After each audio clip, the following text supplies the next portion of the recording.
सम्पूर्णलाई मेरो channel journey डायरीमा स्वागत छ। आज तपाईहरुलाई मेरो गाउँ भएर जाने बाटो जुन बीपी हाइवेको बारेमा तपाईहरुलाई म बताउन गइरहेको छु।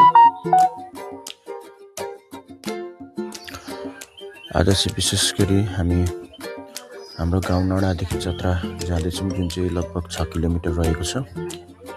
चत्रा चाहिँ एउटा यस्तो ठाउँ हो जहाँ चाहिँ आजभन्दा 10-15 वर्ष अगाडि चाहिँ धनकुटा जिल्ला र भोजपुर जिल्लाबाट मानिसहरू विभिन्न किसिमको व्यापार व्यवसाय गर्न र सरसामान किनेर आफ्नो घरतिर लानको निम्ति चाहिँ दैनिक रूपमा हजारौंको हुलमा मानिसहरू आवत जावत गर्दथे।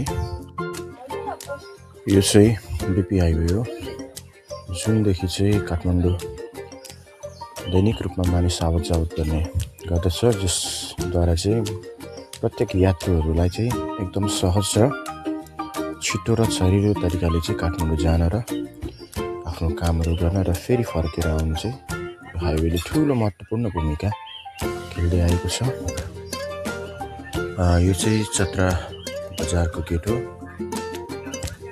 यो चत्रा बजार हामी जाँदैछौँ र यहाँ तपाईहरु देख्न सक्नुहुन्छ चत्रा बजार।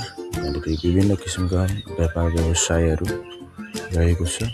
यहाँनिर चाहिँ मानिसहरू आएर चाहिँ किन्ने गर्दथे। यसरी नै हामी फर्किने क्रममा चाहिँ एउटा सानो स्टल जस्तो देख्यौँ, जहाँ चाहिँ एउटा दाइले चाहिँ उखुको रस बेच्नु हुँदो रहेछ। हामीले उखुको रस पनि खायौँ र एकछिन यहाँनिर समय बितायौँ र दाइसँग केही एक्सपिरियन्सहरू उहाँको व्यक्तिगत अनुभवहरू सोध्यौँ यो उहाँको व्यापार सम्बन्धी। यसै गरी हाम्रो दिन सकियो।